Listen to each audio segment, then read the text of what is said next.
မင်းမဲအရင်ရှိုင်းကိုလက်ထပ်နိုင်အောင်စူးစမ်းလိုက်အခုလိုမင်းငါ့ကိုလာတွေ့နေတယ်ဆိုကြတဲ့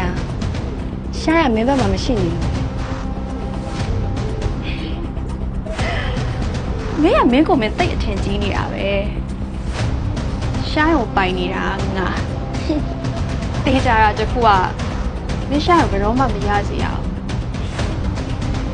ရှားခဲ့ရင်မင်းနောက်ဆုံးမလား